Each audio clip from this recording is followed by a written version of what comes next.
간단 사용요리에 나오는 어떠한 제품이나 인물, 장소도 광고를 목적으로 한 것이 아님을 먼저 말씀드립니다. 제가 만드는 동영상은 돈을 받지 않고 써내려간 솔직한 후기입니다. 안녕하세요. 간단 사용요리 가족 여러분. 오늘은 보이차를 비롯해서 각종 차에 대해서 이야기해 볼까 합니다. 제가 요리를 좋아하게 된 계기는 맛있는 음식을 먹는 것을 인생의 가장 큰 즐거움으로 생각하는 저의 가족의 영향이 크지 않았나 생각해 보는데요. 제 자신을 비롯해서 엄마, 아빠, 남동생, 여동생 모두 맛있는 음식에 대해서 항상 이야기하고 맛집을 찾아다니다 보니 당연히 늘어나는 몸무게로 늘 걱정을 하고 있습니다.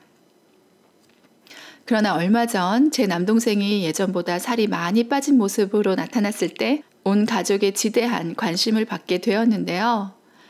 동생은 운동을 좋아하지도 할 시간도 없기 때문에 어떻게 살을 뺐는지가 더욱 궁금할 수밖에 없었습니다. 그리고 다름 아닌 보이차로 살을 뺐다고 했습니다. 여러분들 보이차 아시나요?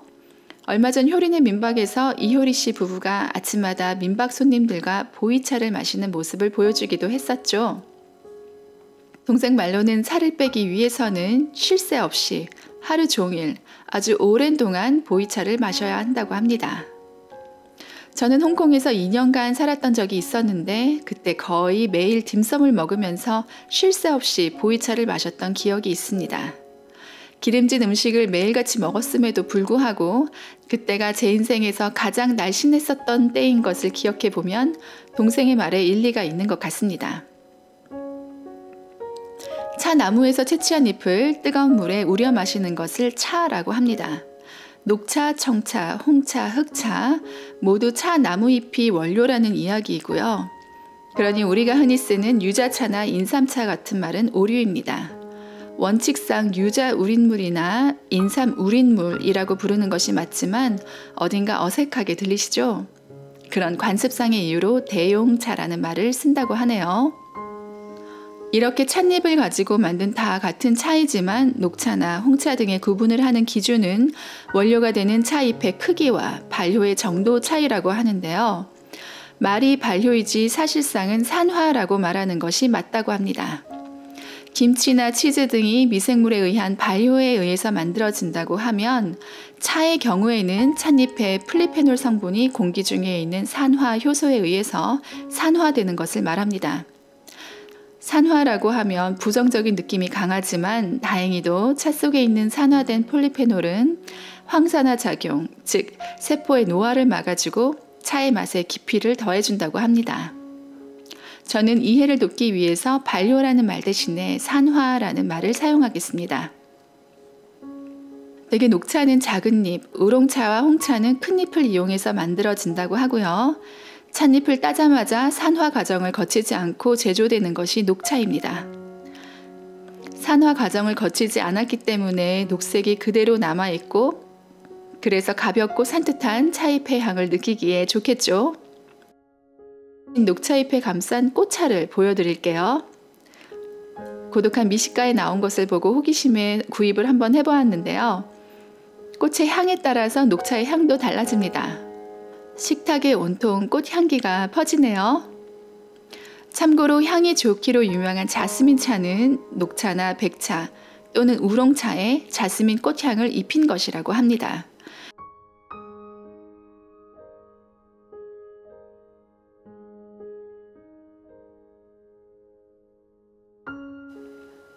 홍차는 산지와 제조 과정에 따라서 얼그레이, 아쌈, 다즐링 등의 여러 가지 종류가 있는데요. 녹차가 산화 과정을 거치지 않은 것이라고 하면 홍차는 85% 이상 산화된 것이라고 합니다.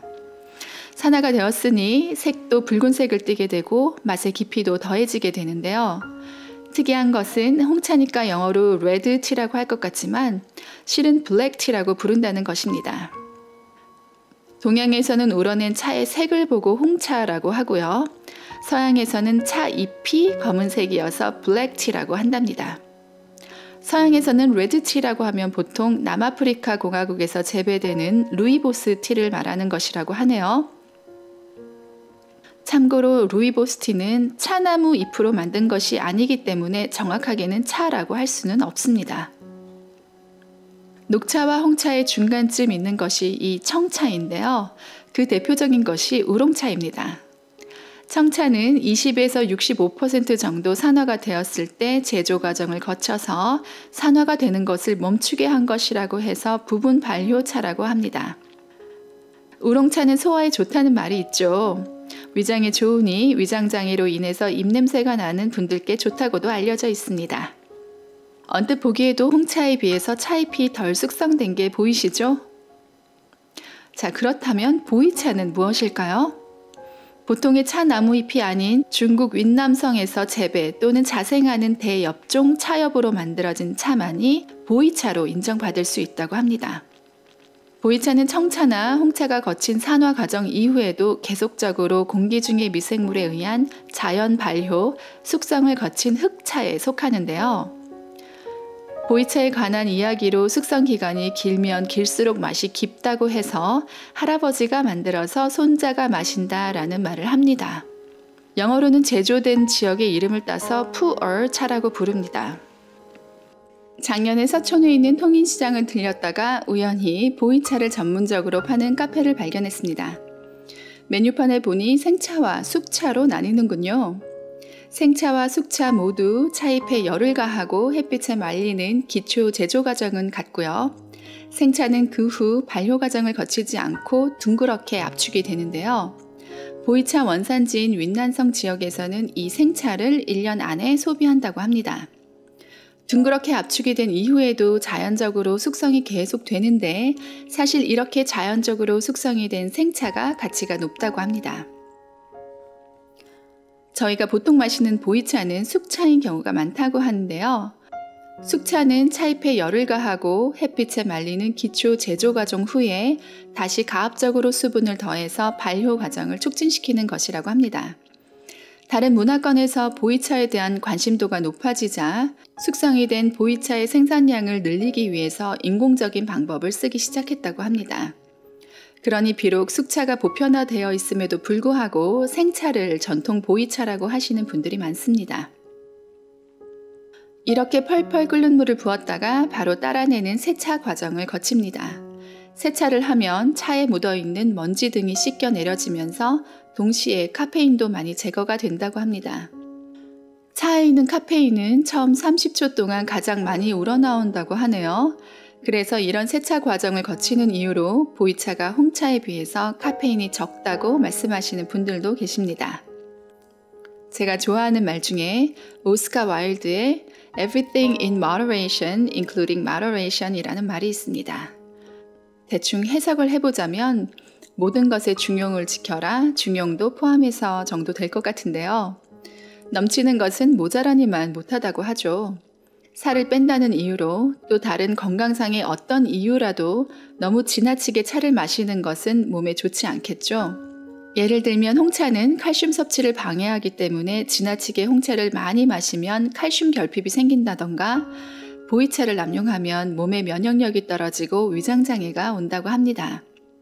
곧 닥쳐올 무더운 여름, 옥수수당 잔뜩 들어간 탄산음료가 아닌 몸에 좋은 차를 마시면서 갈증 해소도 하고 건강도 챙겨보시는 건 어떨까요? 간단 사양요리 시청해주셔서 감사드립니다. 빠른 시일 내에 다시 만나요.